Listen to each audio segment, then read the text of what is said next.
Hello everyone, welcome back to my YouTube channel. कैसे हैं आप सब? होप आप सभी काफ़ी अच्छे होंगे। अब जैसा कि आप सब जानते हैं, फरवरी में आपके जो फाइनल टर्म के एग्ज़ाम हैं वो स्टार्ट होने वाले हैं। ठीक है। डीओई ने काफ़ी पहले ही बहुत सारे सैम्पल क्वेश्चन पेपर जो हैं वो साइट पे अपलोड किए हैं सभी क्लासेस के। उसमें से हमने आज क्लास 7th के सैम्पल पेपर का सोल्यूशन बनाने का निर्णय लिया है। ठीक है। जो हमारा क्लास 6 का था वो चैनल पे ऑलरेडी अपलोड है। अगर आपका कोई फ्रेंड सर्कल में है जो क्लास 6 में हो आप उनको वो वीडियो शेयर कर सकते हैं। ठीक है।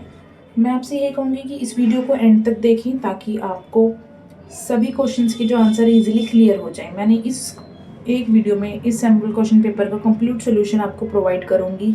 MCQ से लेकर short answer, long answer type question, even map work का जो क्वेश्चन है वो भी। ठीक है। और आपके क्लास 7th के मैंने अपने चैनल पर एक प्लेलिस्ट बना रखी है मोस्ट इंपॉर्टेंट क्वेश्चन की। वो चैप्टर वाइज हैं। अगर आप वो देखना चाहें तो आप वो भी जाकर चैनल पर देख सकते हैं। ठीक है। आइए शुरू करते हैं अपना सैम्पल क्वेश्चन पेपर। सबसे पहले ये जो हमारा क्वेश्चन पेपर है, यानी आप जो पेपर देंगे एग्जाम में, वो आपका 2.5 घंटे का होगा, 2 घंटे 30 मिनट का। ठीक है।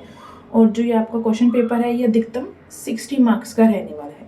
ये आपका 60 मार्क्स का पेपर होगा, प्लस 40 मार्क्स जो हैं वो आपके इंटरनल के यानी प्रोजेक्ट वर्क के, जो नोटबुक सबमिशन होती है या जो अदर एक्टिविटीज़ क्लास में होती है, 40 मार्क्स आपके उसके रहने वाले हैं। टोटल आपके ये हो गए 100 मार्क्स और 100 मार्क्स का आपका रिजल्ट बनेगा। ठीक है। ये जो क्वेश्चन पेपर है इसको 3-4 पार्ट में डिवाइड किया गया है। फर्स्ट में आपका MCQ, फिर 2 नंबर वाले क्वेश्चन, 3 नंबर वाले, 5 नंबर वाले और देन मैप वर्क। इस तरीके से आपका क्वेश्चन पेपर डिज़ाइन है। इवन ये तो सब आपको पता ही होगा, एंड तक आप आ गए हैं। शुरू करते हैं अपना खंड का यानी बहुविकल्पीय प्रश्न, जिसे MCQ यानी मल्टीपल चॉइस क्वेश्चंस कहते हैं। फर्स्ट क्वेश्चन रहने वाला है हमारा, निम्नलिखित में से किस देश को मध्य अमेरिका का सबसे स्वस्थ देश माना जाता है?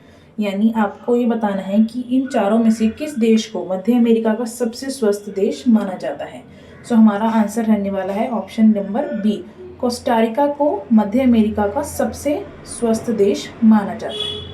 ठीक है। ठीक है। जो हमारा नेक्स्ट इसका पार्ट है, अमर जीबोन नामक आत्मकथा किसकी रचना है? यानी जो ये अमर जीबोन नामक हमारी आत्मकथा थी, ये किसके द्वारा रची गई? इसका आंसर होगा हमारा ऑप्शन ए, श्रीमती रास सुंदरी देवी द्वारा ये आत्मकथा जो थी वो रची गई। इसका हमारा आंसर होगा ऑप्शन नंबर ए। ठीक है। ठीक है। थर्ड हमारा पार्ट है, निम्नलिखित में से कौन सा जनसंचार का माध्यम नहीं है?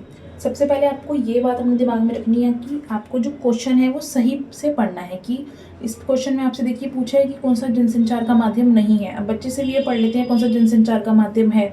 ठीक है। वो गलत क्वेश्चन पढ़ के आंसर जो है वो गलत देकर आते हैं। अब इसमें हमारे से पूछा है कौन सा जनसंचार का माध्यम नहीं है। ठीक है। अब देखिए, जनसंचार के माध्यम वो होते हैं जिसके थ्रू कोई इन्फॉर्मेशन बहुत सारे लोगों तक पहुंचाई जा सके। ठीक है। अब इसमें हमारा ऑप्शन ए ये तो कट जाएगा, बैंक ये तो बिल्कुल नहीं है, समाचार पत्र ठीक है, रेडियो भी सही है और टीवी भी ठीक है। इन तीनों के द्वारा लोगों तक जानकारियाँ पहुंचाई जाती हैं, यानी जनसंचार, लोगों जो जन है उनके संचार के ये माध्यम है। हमारा ऑप्शन ए होगा इसका आंसर, बैंक, जो कि जनसंचार का माध्यम नहीं है। ठीक है। नेक्स्ट हमारा फोर्थ पार्ट देखते हैं। नीचे दो कथन ए और कथन 2 के रूप में दिए गए हैं। दोनों कथनों को पढ़िए और सही विकल्प का चयन कीजिए। सबसे पहला कथन है हमारा, साप्ताहिक बाजार में वस्तु अधिक महंगी होती है। कथन 2, साप्ताहिक बाजार में पक्की दुकानें नहीं होती। अब देखिए, ये जो क्वेश्चन है ना, मैंने आपको जो मोस्ट इंपॉर्टेंट क्वेश्चंस के बारे में भी बताया, यानी चैप्टर वाइज जो मैंने most important questions class 7th के डाल रखे हैं, ये सभी क्वेश्चन उसमें से ही आए हुए हैं। अभी नीचे आपको ऐसे और भी क्वेश्चंस देखने को मिलेंगे जो उन वीडियोस में से सीधा उठकर इस क्वेश्चन पेपर में आए हैं। आपको मैं रेकमेंड करूंगी कि आप एक बार उन वीडियो से गो थ्रू जरूर हो रहे हैं अपने एग्जाम से पहले, ताकि आपको मोस्ट इंपॉर्टेंट क्वेश्चंस का जो है वो आइडिया लग जाए। अब इस क्वेश्चन की बात करते हैं कि ये कह रहा है साप्ताहिक बाजार में वस्तु अधिक महंगी होती है। ऐसा बिल्कुल भी नहीं है। फर्स्ट वाला जो कथन है ये हो गया हमारा गलत। नेक्स्ट है, साप्ताहिक बाजार में पक्की दुकानें नहीं होती। ये कथन हमारा बिल्कुल ठीक है। यानी जो साप्ताहिक बाजार होता है वहाँ पर पक्की दुकानें नहीं होती। सप्ताही यानी वो सप्ताह के अनुसार जो है वहाँ पर छोटे छोटे फुटपाथों पर या फिर ऐसे ही टेम्परेरी शॉप्स जो हैं वो लगाई जाती हैं। हमारा करेक्ट ऑप्शन होगा फोर्थ वाला, यानी डी पार्ट। कथन ए गलत है और कथन 2 सही है। इसका ऑप्शन होगा हमारा डी। ठीक है। नेक्स्ट है हमारा, उचित विकल्प की सहायता से रिक्त स्थान की पूर्ति कीजिए। राज्य का प्रमुख डैश कहलाता है। सो राज्य का प्रमुख राज्यपाल कहलाता है। ऑप्शन बी हमारा करेक्ट होगा। नेक्स्ट क्वेश्चन है सही मिलान की पहचान कीजिए। ये मोस्ट इंपॉर्टेंट क्वेश्चन है। ये जो आपका मिड टर्म एग्जामिनेशन वाला सैम्पल क्वेश्चन पेपर था, same as it is question उसमें भी था और इसमें भी है। सो आपको यहाँ पर कुछ डेट्स दी गई हैं और बताना है कि पर्यावरण दिवस जो है कौन सी तारीख को मनाया जाता है। सो विश्व पर्यावरण दिवस जो है हमारा 5 जून को मनाया जाता है। सो ऑप्शन सी हमारा करेक्ट होगा। ठीक है, नेक्स्ट है दिन में 2 बार नियम से महासागरीय जल का उठना एवं गिरना क्या कहलाता है। यानी दिन में 2 बार नियम से महासागरीय जो जल होता है उसका उठना और गिरना क्या कहलाता है। सो वो कहलाता है ज्वार भाटा। ऑप्शन डी हमारा करेक्ट होगा। नेक्स्ट देखते हैं अपना पार्ट 8। निम्नलिखित में से कौन सी गैस पृथ्वी पर सर्वाधिक मात्रा में पाई जाती है। यानी वो कौन सी गैस है जो पृथ्वी पर सार्वजनिक यानी अधिक मात्रा में पाई जाती है। नाइट्रोजन, ऑक्सीजन, आर्गन या फिर मीथेन। सो ऑप्शन ए हमारा होगा सही, नाइट्रोजन। जो नाइट्रोजन है वो 78% की मात्रा में हमारी पृथ्वी पर पाई जाती है। ठीक है, नेक्स्ट है कोलकाता किस नदी के तट पर स्थित है। जो हमारा कोलकाता है वो कौन सी नदी के तट पर स्थित है। सो कोलकाता हमारा हुगली नदी के तट पर स्थित है। ऑप्शन बी हमारा करेक्ट होगा। गलत मिलान की पहचान कीजिए। अगेन ध्यान से पढ़ना है हमारे को, यहाँ पे सही की नहीं गलत मिलान की पहचान करनी है। सहारा रेगिस्तान भारत में तो बिल्कुल भी नहीं है, ये कहाँ पर है, राजस्थान में है। ठीक है, लद्दाख भारत में, कारगिल राजस्थान। सो हमारा ऑप्शन ए इसका होगा, सहारा रेगिस्तान भारत। ठीक है, नेक्स्ट देखते हैं अपना। बेसिकली ये फर्स्ट क्वेश्चन के ही सारे पार्ट हैं। ठीक है, नीचे 2 कथन 1 और कथन 2 के रूप में दिए गए हैं। दोनों कथनों को पढ़िए और सही विकल्प का चयन कीजिए। नादिर शाह ने 1739 में दिल्ली पर आक्रमण किया। औरंगजेब के उत्तराधिकारियों के शासनकाल में मुगल साम्राज्य का प्रशासन कमजोर हो गया। सो फर्स्ट हमारी स्टेटमेंट है कि जो नादिर शाह थे उन्होंने 1739 में दिल्ली पर आक्रमण किया, बिल्कुल ठीक है। और जो औरंगजेब के उत्तराधिकारी थे उसके शासनकाल में मुगल साम्राज्य का जो प्रशासन था वह कमजोर हो गया। सो ये दोनों कथन हमारे सही है, कथन 1 भी सही है और कथन 2 भी। सो इसका आंसर होगा ऑप्शन ए, कथन 1 और कथन 2 दोनों सही है। ठीक है, नेक्स्ट है अवध के अंतिम नवाब वाजिद अली शाह के संरक्षण में निम्नलिखित में से कौन सी नृत्य शैली प्रमुख रूप से उभरी। यानी जो अवध के अंतिम शासक थे हमारे नवाब वजीद अली शाह के जो संरक्षक थे, उनमें उनके शासनकाल में नृत्य की कौन सी जो थी प्रमुख एक शैली जो थी वह उभरी। सो इसका ऑप्शन होगा ऑप्शन ए, कथक। ठीक है, नेक्स्ट है हमारा दार्शनिक शंकर किस दर्शन के समर्थक थे। यानी जो हमारे दार्शनिक शंकर थे वो कौन से दर्शन के समर्थक थे। सो वह इसका ऑप्शन होगा हमारा ऑप्शन बी, अद्वैतवाद के जो थे वो दर्शन के समर्थक थे। ठीक है, ये दोनों क्वेश्चन इंपॉर्टेंट है, लास्ट के जो थे ना ये वाले। नेक्स्ट अगेन फिर से ये स्टेटमेंट वाला क्वेश्चन है। नीचे 2 कथन ए और कारण आर दिए गए हैं, पढ़िए और सही विकल्प की पहचान कीजिए। तावरीक के लेखकों ने प्राय ग्रामीण जीवन का उल्लेख नहीं किया।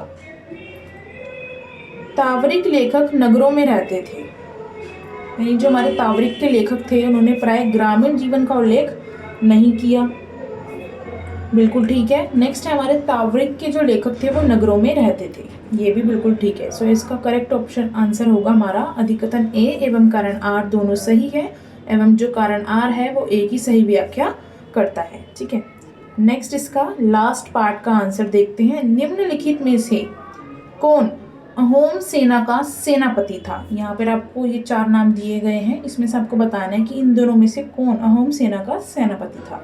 सो ऑप्शन ए, लचित बरफुकन जो थे वो अहोम सेना के सेनापति थे। ठीक है, सो ये हमारा फर्स्ट पार्ट के जो 15 पार्ट्स थे ये कंप्लीट होते हैं। ठीक है, सो ये 15 पार्ट मैंने आपको समझा दिए। मैं आपको इनके एक साथ आंसर दिखा देती हूँ।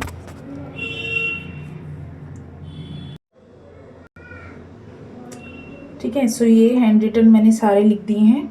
आंसर आप देख सकते हैं, स्क्रीनशॉट लेके अपना सॉल्यूशन कर सकते हैं। ये सारे आप यहाँ से देख लीजिए। ठीक है, ये 15 पार्ट। अब हम शुरू करते हैं अपना खंड ख यानी सेक्शन बी, जो हमारे 2 मार्कर के क्वेश्चन हैं। ये स्टार्ट करते हैं।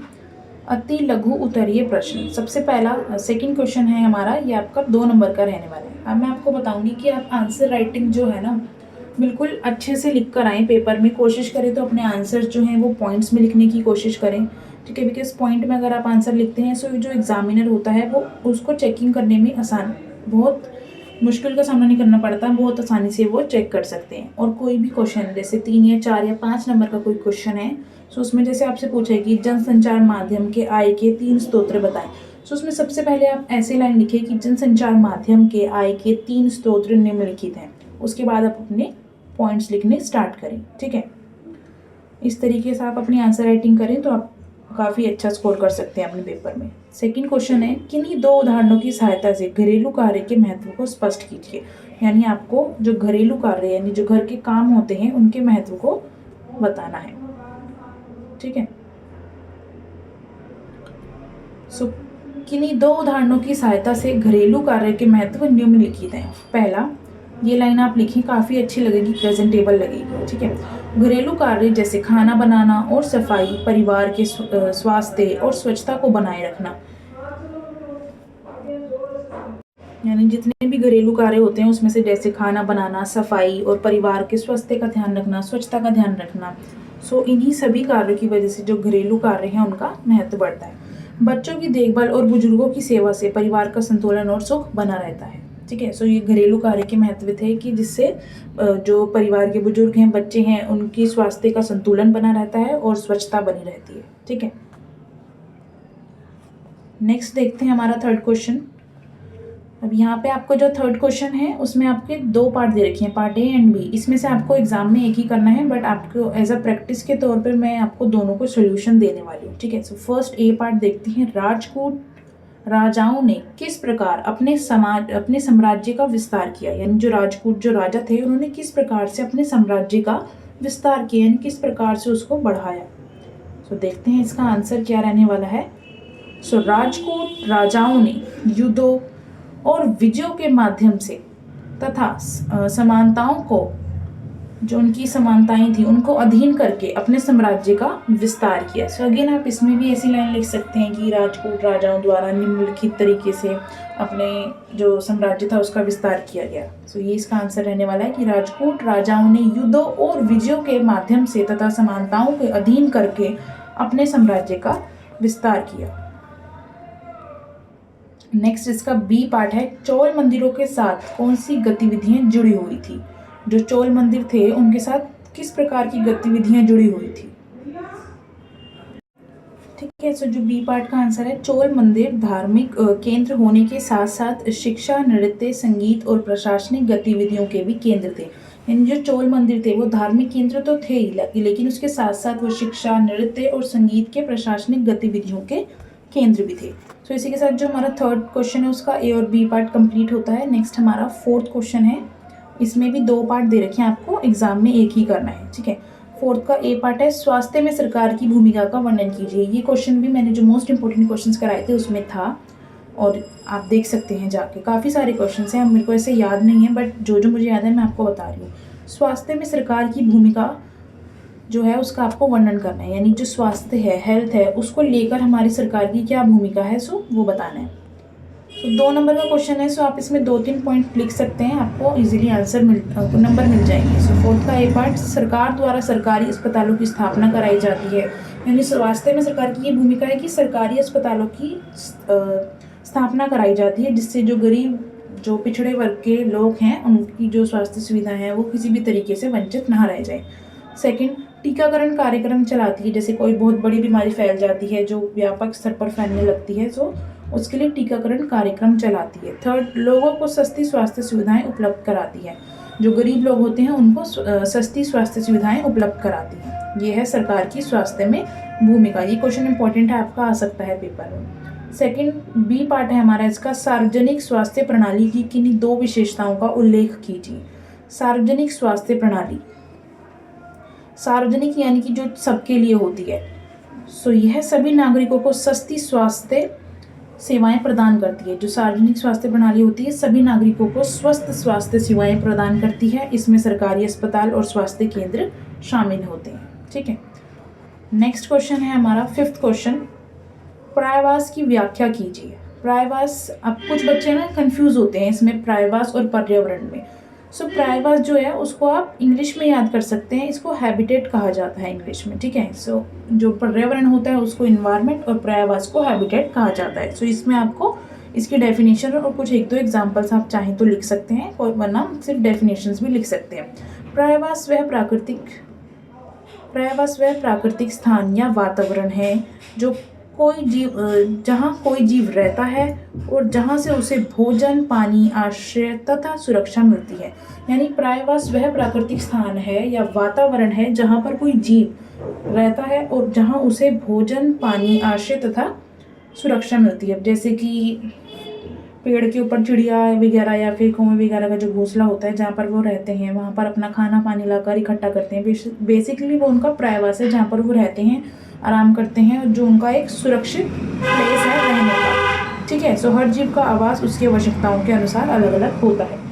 तो जितने भी जीव होते हैं उनका आवास जो है अलग अलग होता है। जैसे कि ये जो हमारे बर्ड्स वगैरह हैं वो घोंसले में रहते हैं, जैसे सांप वगैरह या और भी जो जानवर हैं, सो उनका अपनी आवश्यकताओं के अनुसार उनके आवास होते हैं, ठीक है। सो इसमें आपको पर्यायवाच की डेफिनेशन लिखनी थी। इसी के साथ हमारा बी पार्ट भी खत्म होता है। नेक्स्ट हमारा खंड ग शुरू होता है, जिसमें आपके 3 नंबर के क्वेश्चंस रहने वाले हैं। ये दोनों क्वेश्चन मोस्ट इंपॉर्टेंट हैं और ये भी मेरे उस वीडियो में थे। सो 6th का ए पार्ट देखते हैं। अगेन इसमें से आपको एग्जाम में एक ही करना है। जनसंचार माध्यम के आय के किन्हीं 3 स्रोतों का उल्लेख कीजिए। यानी जो जनसंचार के माध्यम है उनमें आय के किन्हीं 3 स्रोतों का आपको उल्लेख करना है। सो देखते हैं इसका आंसर। जनसंचार माध्यम के आय के 3 स्रोत निम्नलिखित हैं। इस तरीके से आप लाइन जरूर लिखें अपने पेपर में। सबसे पहला, विज्ञापन से प्राप्त आय, यानी जो भी एडवर्टीजमेंट होती है उससे जो आय प्राप्त होती है वो है जनसंचार माध्यम के आय के स्रोत। दूसरा, सदस्यता और सब्सक्रिप्शन शुल्क, इसके द्वारा जनसंचार से जो है वो आय आती है। थर्ड, हमारा कार्यक्रम और सामग्री की बिक्री से जो आय प्राप्त होती है वो विज्ञापन से प्राप्त आय, सदस्यता और सब्सक्रिप्शन का शुल्क, और कार्यक्रमों और सामग्री की बिक्री से प्राप्त आय, ठीक है। इसका बी पार्ट है हमारा, जनसंचार माध्यम लोकतंत्र में किस प्रकार की भूमिका अदा करते हैं। जो हमारे जनसंचार के माध्यम हैं वो लोकतंत्र में किस प्रकार से अपनी भूमिका अदा करते हैं ये बताना है आपको। सो जनसंचार के माध्यम लोकतंत्र में निम्नलिखित प्रकार से भूमिका अदा करते हैं। सबसे पहला, लोगों को सरकारी नीतियों और निर्णयों की जानकारी देते हैं। जो लोग हमारे देश के नागरिक हैं उनको सरकारी नीतियों और कार्यक्रम की जानकारी देते हैं कि अब किस प्रकार से जो है सरकारी नीतियाँ कार्य कर रही हैं और किस प्रकार से उनमें निर्णय निर्माण लिए जा रहे हैं, ठीक है। नेक्स्ट है, जनता की समस्याओं को सरकार तक पहुंचाते हैं। जो जनसंचार के माध्यम है वो लोकतंत्र के थ्रू जो जनता की समस्या होती है उसको सरकार तक पहुंचाते हैं ताकि किसी भी व्यक्ति के साथ अन्याय ना हो। थर्ड, जनता के निर्माण में सहायता करते हैं। जो जनता का निर्णय निर्माण होता है उसमें जनसंचार के माध्यम जो है वो सहायता करते हैं। सो ये था हमारा बी पार्ट का ऑप्शन कि लोगों को सरकारी नीतियों और निर्णयों की जानकारी देते हैं, जनता की समस्याओं को जो है सरकार तक पहुंचाते हैं, और जनमत के निर्माण या निर्णय निर्माण में सहायता करते हैं, ठीक है। नेक्स्ट क्वेश्चन देखते हैं अपना, क्वेश्चन नंबर 7 का ए पार्ट देखते हैं। अमेज़न बेसिन की जलवायु की समीक्षा करें। अमेज़न बेसिन की जो जलवायु है उसके बारे में आपको बताना है। देखते हैं अपना आंसर। सो ये जो क्वेश्चन है आप इसको पॉइंट्स में भी लिख सकते हैं, ठीक है। सो अमेज़न बेसिन की जलवायु उष्ण और आदर्श होती है। जो अमेज़न बेसिन की जो जलवायु होती है वो उष्ण होती है और आदर्श होती है। यहाँ वर्ष भर अधिक वर्षा होती है, यानी यहाँ पर पूरे साल बहुत भारी मात्रा में वर्षा होती है।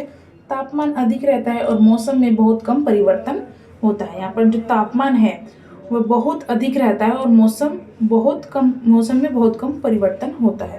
तो ठीक है, एक पॉइंट आपका ये बन जाएगा कि अमेज़न बेसिन की जलवायु वर्षा उष्ण और आदर्श होती है। नेक्स्ट, यहाँ वर्षा वर्ष भर बहुत अधिक होती है और तापमान अधिक रहता है और मौसम में बहुत कम परिवर्तन आता है। सो इस तरीके से आपके ये 3 पॉइंट्स बन जाएंगे, ठीक है।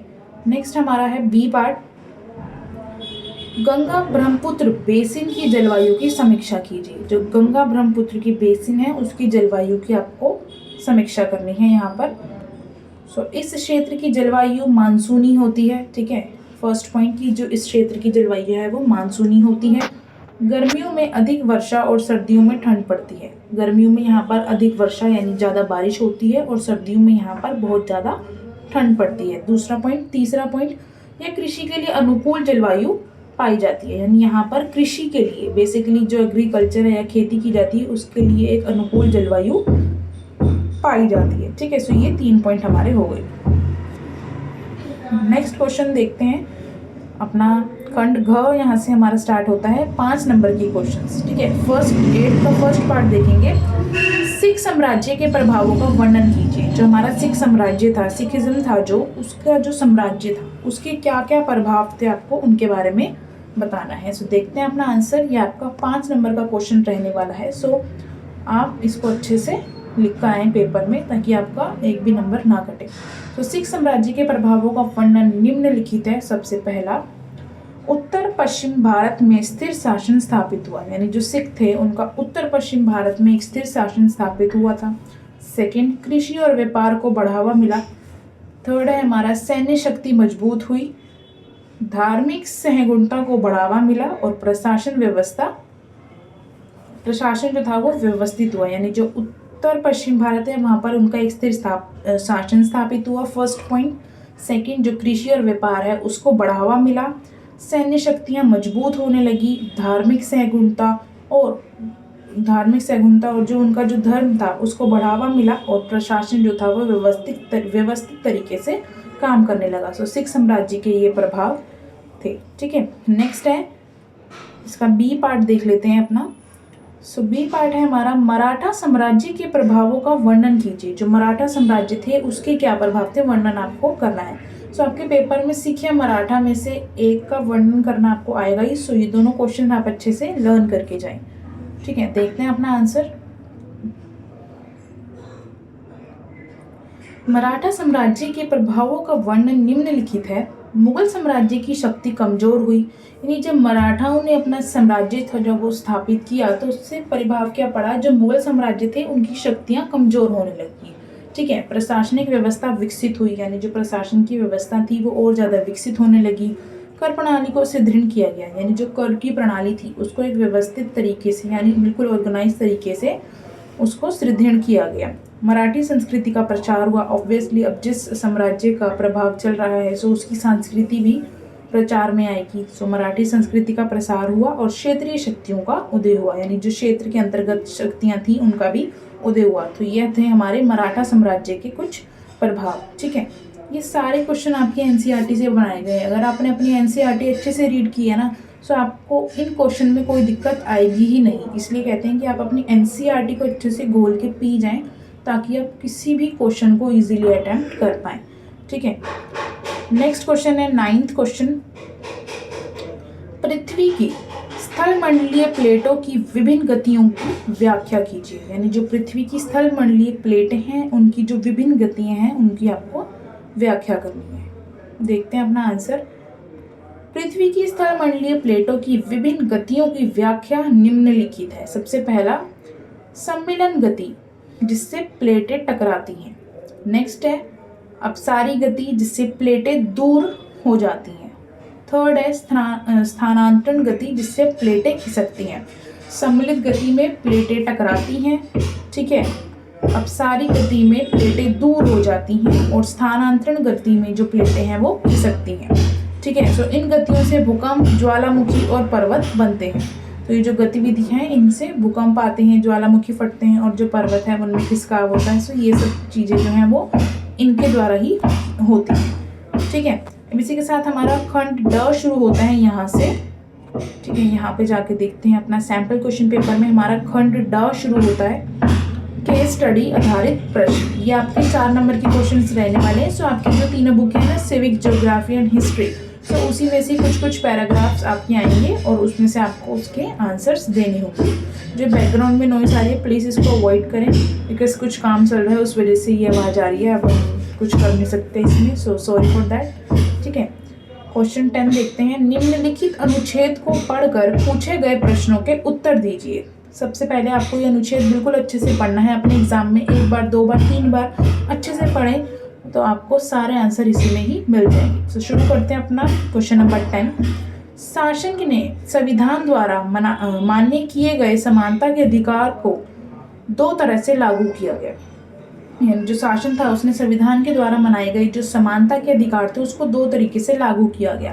पहला कानून के द्वारा और दूसरा सरकार की योजनाएं व कार्यक्रमों के द्वारा। सुविधाहीन समाजों की मदद करने को भारत में एक ऐसे अनेक कानून हैं जो व्यक्ति के समान व्यवहार प्राप्त करने के लिए अधिकार की रक्षा करते हैं। यानी भारत में ऐसे कुछ समाजों की रक्षा करने के लिए कानून हैं जो उनको उनके अधिकारों की रक्षा प्रदान करते हैं। कानून के साथ साथ सरकार ने उन समुदायों जिनके साथ सैकड़ों वर्षों तक असमानता का व्यवहार हुआ है उनके जीवन सुधारने के लिए अनेक कार्यक्रम और योजनाएं लागू की हैं। ये योजनाएं ये सुनिश्चित करने के लिए चलाई गई हैं कि जिन लोगों को अतीत में अवसर नहीं मिले अब उन्हें अधिक अवसर प्राप्त हों। क्योंकि सरकार द्वारा जो ये योजनाएं हैं उन लोगों के लिए चलाई जाती हैं जिनके साथ बहुत बुरा हुआ है, जिनके साथ असमान व्यवहार हुआ है, सो उनके जीवन को सुधारने के लिए सरकार द्वारा योजनाएं और जो कार्यक्रम है वो लागू किए जाते हैं। ये योजनाएं ये सुनिश्चित करने के लिए चलाई जाती हैं कि अतीत में यानी पिछले अतीत में हिस्ट्री में जिनके साथ बुरा हुआ है उनके को अधिक अवसर प्राप्त हों और वो अपना जीवन आसानी से जी सकें।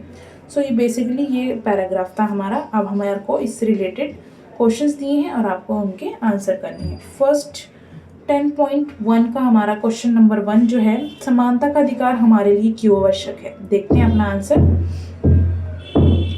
ये देखिए, समानता का अधिकार इसलिए आवश्यक है क्योंकि इससे सभी नागरिकों को कानून के सामने समानता मिलती है। यानी कानून के सामने समान माना जाता है। सो समानता का अधिकार क्यों जरूरी है? क्योंकि इसके अंतर्गत सभी नागरिकों को कानून के सामने समान माना जाता है, सभी को समान अवसर मिलते हैं। ठीक है, समानता के अधिकार के तहत सभी लोगों को समान अवसर मिलते हैं। नेक्स्ट देखते हैं अपना इसका सेकंड, सरकार किन समाजों की मदद करने के लिए योजनाएं और कार्यक्रम चलाती है। यानी जो हमारी सरकार है वो कौन से जो हमारे समाज हैं कौन से समाजों की मदद करने के लिए योजनाएं और कार्यक्रम चलाती है, तो आपको ये बताना है।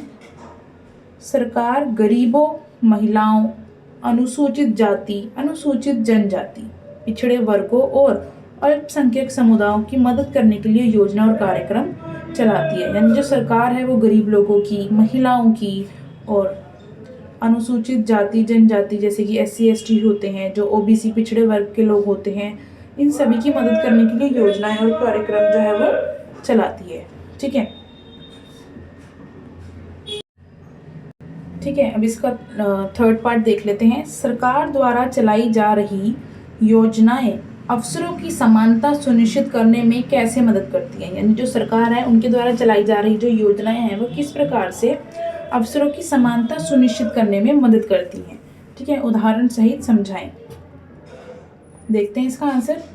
तो सरकार योजनाएं जो हैं वो शिक्षा के अवसर प्रदान करने के लिए, रोजगार के अवसर और सहायता प्रदान करने के लिए पिछड़े वर्गों को आगे बढ़ाने के लिए अवसर देती है जिससे समाज में समानता बढ़ाई जा सके। यानी जो सरकार है वो ऐसी कई योजना चलाती है जैसे कि शिक्षा की योजना, रोजगार की और सहायता प्रदान करती है इन सभी योजनाओं के तहत, जिससे जो पिछड़े वर्ग के लोग हैं वो आगे बढ़ें और उन्हें समान अवसर प्राप्त हो, जिससे समाज में समानता बनी रहे।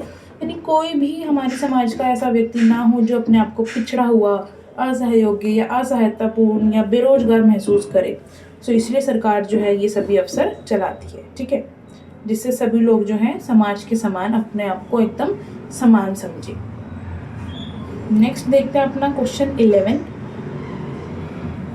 यहाँ से 4 पैसेज आपकी आएंगी, ये 4 अनुच्छेद आएंगे। ठीक है, सो ये बहुत स्कोरिंग होते हैं, आप कोशिश करिएगा कि इनको छोड़कर ना आए, कर ही आए पेपर में।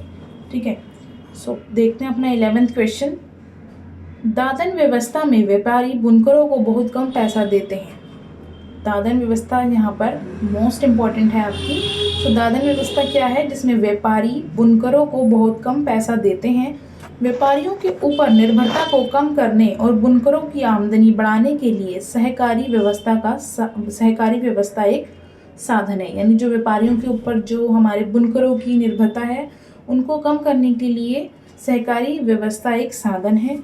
एक सहकारी संस्था में वह लोग जिनके हित समान हैं इकट्ठे होकर परस्पर लाभ के लिए काम करते हैं। बुनकरों की सहकारी संस्था में बुनकर एक समूह बनकर कुछ गतिविधियां सामूहिक रूप से करते हैं। वह सूत व्यापारी से सूत प्राप्त करते हैं, उसे बुनकरों में बांट देते हैं। सहकारी संस्था बिक्री का कार्य भी करती है। इस तरह व्यापारी की भूमिका समाप्त हो जाती है और बुनकरों को कपड़े के उचित मूल्य प्रदान किए जाते हैं। यानी कि यहाँ पर बेसिकली जो दादन व्यवस्था है उसके बारे में बात की जा रही है। सो जो दादन व्यवस्था है उसके अंतर्गत जो व्यापारी होते हैं वह बुनकरों को बहुत कम पैसा देते हैं या फिर उनको कच्चा माल दे देते हैं और उनसे तैयार वस्तु खरीद कर उनकी जो वस्तुओं के दाम होते हैं वो सेट कर दिए जाते हैं। यानी कि किसी व्यापारी ने किसी बुनकर से 10-12 स्वेटर बनाई, अब उसने उस 10-12 स्वेटरों की कीमत जो है 100 रुपये तय, एक स्वेटर की कीमत 100 रुपये तय कर दी। सो उसकी 12 स्वेटर की जो कीमत आप लगाएं तो वो हो जाएगी 1200 रुपये। ठीक है, उन्होंने बुनकर को इसका फिक्स्ड रेट यानी एक स्वेटर का 100 रुपये देकर साइड कर दिया। अब आगे बाजार में या फिर जो उनकी क्या कहते हैं, जो बड़ी बड़ी फार्म्स होती हैं, वेयर हाउसेस होते हैं, वहाँ से जब चीज़ निकलती है सो उसको आगे अधिक दामों में बेचा जाता है। यानी यहाँ से बुनकर से उन्होंने जो स्वेटर का मूल्य लिया 100 रुपये लिया, लेकिन आगे वो स्वेटर को 500 रुपये, 1000 रुपये इस तरीके से बेचते हैं। सो इसीलिए इस सब समस्याओं को समाप्त करने के लिए एक सहकारी व्यवस्था का साधन बनाया गया, जिसके तहत जो सहकारी संस्था के जो लोग थे वो बुनकरों को हित में काम करते थे ताकि उनको इकट्ठे परस्पर लाभ मिले।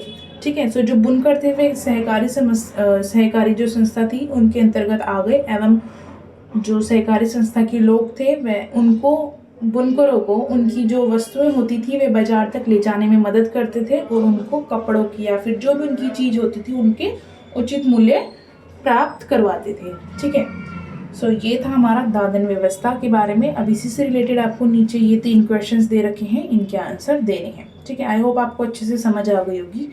सो फर्स्ट क्वेश्चन है दादन व्यवस्था क्या है। ये देखिए ये लाइन में आंसर कि दादन व्यवस्था में व्यापारी बुनकरों को बहुत कम पैसे देते हैं। अब यहाँ पर इसका आंसर देख लेते हैं एक बार।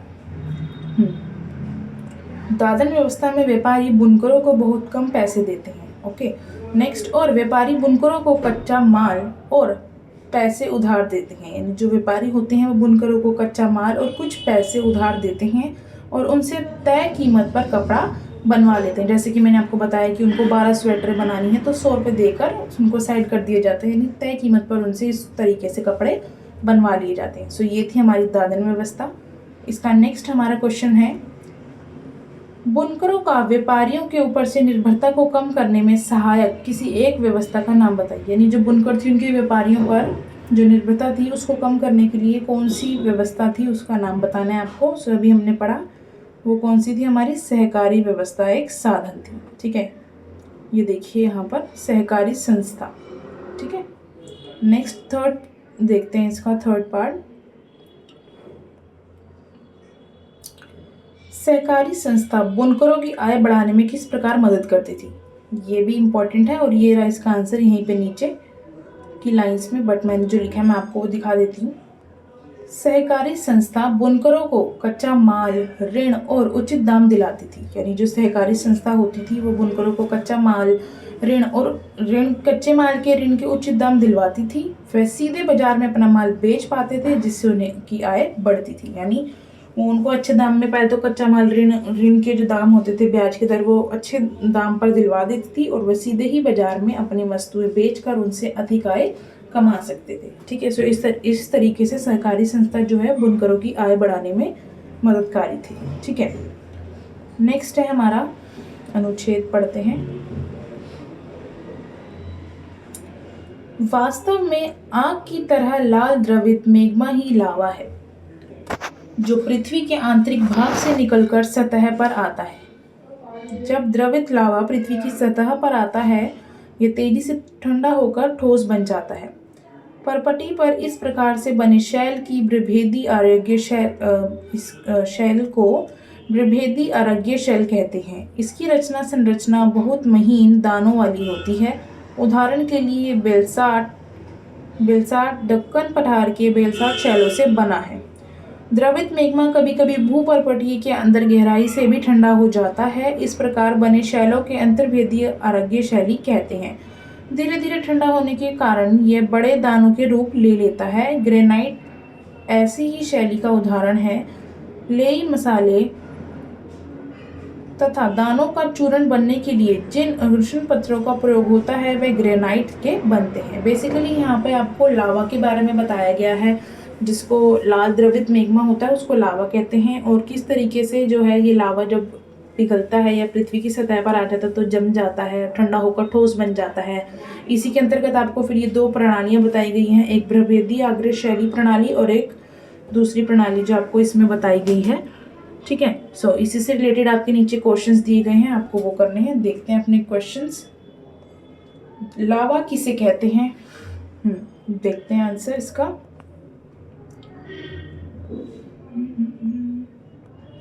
पृथ्वी के भीतर की पिघलती हुई चट्टानों को मैग्मा कहते हैं। जब ये सतह पर निकलता है तो उसे लावा कहते हैं। यानी जो पृथ्वी के अंदर से पृथ्वी के भीतर से पिघली हुई जो चट्टानों का मैग्मा निकलता है, जब वह पृथ्वी, उसको नहीं कहते, जब वह पृथ्वी की सतह पर निकलता है तब उसे लावा कहते हैं। ठीक है, नेक्स्ट क्वेश्चन है हमारा,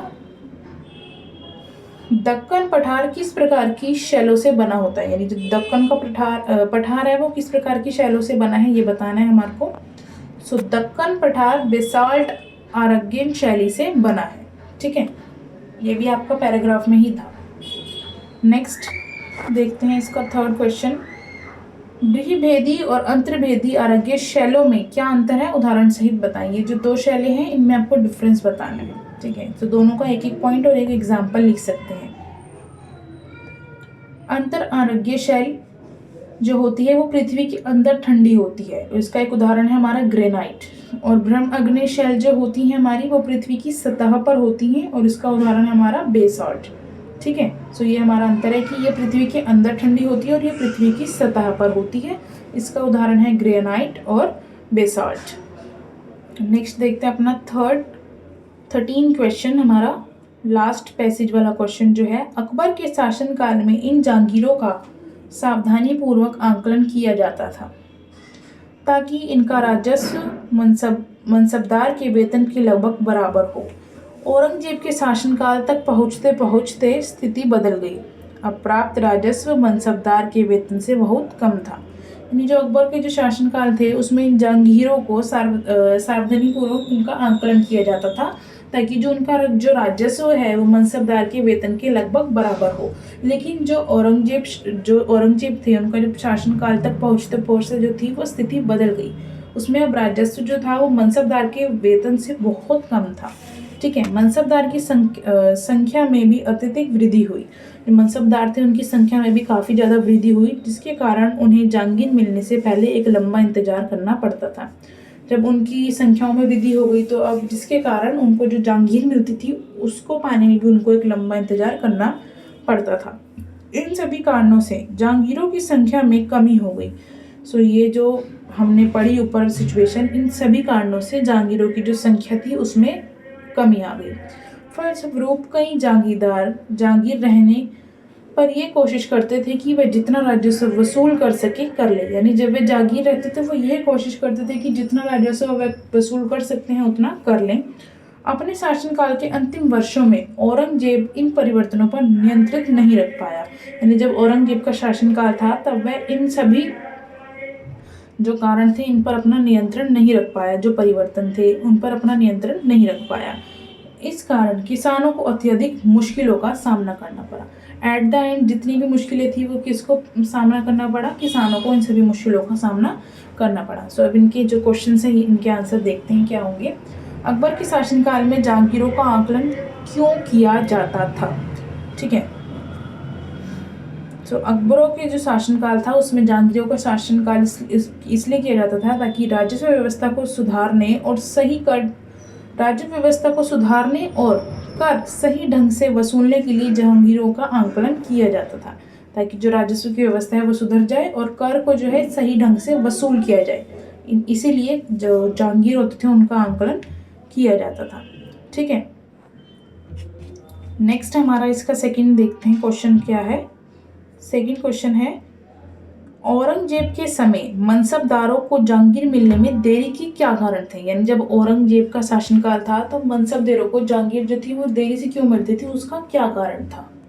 ठीक है, क्योंकि आप वो क्वेश्चन में से लाइन लिख सकते हैं, क्योंकि मनसबदारों की संख्या जो थी वह बढ़ गई थी और जागीर कम जहांगीरें जो थी वो कम पड़ गई थी। जो मनसबदार थे उनकी संख्या बढ़ती जा रही थी और जहांगीरों की जो जहांगीरें थी वो कम हो गई थी। इसी कारण से जो औरंगजेब का शासनकाल था तब मनसबदारों को जहांगीरें मिलने में देरी होती थी। ठीक है। थर्ड क्वेश्चन है, औरंगजेब के शासनकाल में जागीरदार व्यवस्था में आए परिवर्तनों का किसान पर क्या प्रभाव पड़ता था। यानी जो औरंगजेब का शासनकाल था उसमें जो जागीरदारी व्यवस्था थी उसमें जो परिवर्तन आते थे उससे किसानों पर क्या प्रभाव पड़ता था, ये बताना है आपको। ठीक है। सो किसानों पर अत्यधिक कर लगाया जाता था। तो इससे क्या हुआ कि किसानों पर अत्यधिक कर लगाने जो थे वो शुरू कर दिए गए। उनसे जबरन कर वसूली किया जाता था जिससे उन्हें बहुत कठिनाइयों का सामना करना पड़ता था। अब जितने भी वो मनसबदार होते थे उनका यही था कि वे जितना कर वसूल कर सकते हैं वो कर लें। सो उन्होंने किसानों पर अत्यधिक कर लगाया और उनसे जबरन वसूली की जाती थी और उनसे बहुत ज़्यादा मात्रा में कर लिया जाता था जिससे किसानों को बहुत अधिक कठिनाइयों का सामना करना पड़ता था। ठीक है। सो ये केस स्टडीज़ वाले क्वेश्चंस भी खत्म होते हैं। यहाँ से हमारा खंड 4 शुरू होता है, यानी कि मानचित्र कौशल आधारित प्रश्न, मैप वर्क जिसे कहते हैं इंग्लिश में। ठीक है। मैप वर्क यहाँ से हमारा शुरू होता है। 5 नंबर का आपका मैप वर्क रहने वाला है। ठीक है। देखते हैं मैप वर्क की क्वेश्चंस। 14 क्वेश्चन में भी 2 पार्ट है, पार्ट ए और पार्ट बी। सो ये क्वेश्चन ध्यान से पढ़ें। भारत की राजनीतिक रेखा मानचित्र में निम्नलिखित में से किन्हीं दो, यहाँ पे आपको 3 दे रखे हैं, इनमें से आपको किन्हीं 2 को अपने मानचित्र पर दर्शाना है। सो क्या दे रखा है यहाँ पर आपको, महाराष्ट्र, राजस्थान और कर्नाटक। इनमें से जो उनसे भी 2 आपको अच्छे से आते हो पेपर में वो आप उसमें मैप में फिल करेंगे। ठीक है। मैप आपको नीचे दे रखे हैं, अभी दिखाती हूँ मैं। नेक्स्ट बी पार्ट है, विश्व के रेखा मानचित्र में निम्नलिखित में से किन्हीं 3 को, इसमें आप यहाँ पे 4 दे रखे हैं, इनमें से आपको 3 को जो है मैप पर दर्शाना है, यानी 2 इसमें से और 3, तो टोटल ये आपका 5 नंबर का मैप वर्क हो गया। ठीक है। यहाँ पे दक्षिण अमेरिका, हिंद महासागर, उत्तरी अमेरिका और यूरोप दे रखा है। सो ये आपका इंडियन पॉलिटिकल मैप हो गया। ठीक है। नीचे हो गया हमारा वर्ल्ड का मैप। अब इसके दिखा देती हूँ आपको मैं आंसर्स। ठीक है। यहाँ पे लिख दिया है कोई 2 और इसमें से कोई 3। ये देखिए मैंने यहाँ पे तीनों ही फिल किए हैं, राजस्थान, ठीक है, महाराष्ट्र और कर्नाटक। आप देख सकते हैं इनकी प्लेसमेंट कैसे कैसे है और कहाँ पर है। आप स्क्रीनशॉट ले लीजिए। और जो ये स्टेट्स है ना इंडियन, ये आप अच्छे से करके जाइए। जरूरी नहीं है कि यही 3 पूछे, कुछ और भी आपसे पूछा जा सकता है। तो राजस्थान ये रहा, महाराष्ट्र और ये कर्नाटक। ठीक है। नेक्स्ट देखते हैं वर्ल्ड के मैप पे। ये है हमारा वर्ल्ड का मैप। सो इसमें आपको दर्शाना है उत्तरी अमेरिका ये रहा, दक्षिण अमेरिका, यूरोप और हिंद महासागर। ठीक है। सो इस तरीके से ये 4 थे, इसमें से आपको कोई 3 ही करने हैं पेपर में। सो ये वर्ल्ड का मैप भी इंपॉर्टेंट है। हो सकता है कि ये एज इट इज़ भी आ जाए, but I am not sure. हो सकता है कि एज इट इज़ भी आ जाए। सो आप ये अच्छे से करके जाएं। ठीक है। सो ये हमारा कंप्लीट सोल्यूशन इस मैप वर्क का होता है यहाँ पर कंप्लीट। ठीक है। सारे क्वेश्चंस मैंने आपको करवा दिए हैं, मैप वर्क भी, MCQ क्वेश्चंस भी और long answer, short answer type जितने क्वेश्चन थे सब करवा दिए हैं। आई होप आपको ये वीडियो पसंद आई होगी। अगर ये वीडियो पसंद आई है और आपकी इस वीडियो ने किसी भी तरीके से हेल्प की है तो प्लीज़ चैनल को लाइक और सब्सक्राइब करना मत भूलें और अपने दोस्तों के साथ भी ये वीडियो शेयर करें ताकि वो भी सैम्पल क्वेश्चन पेपर का सोल्यूशन ईजिली और अच्छे से कर सकें। ठीक है। Again thank you so much for watching this video. Till then take care and bye bye.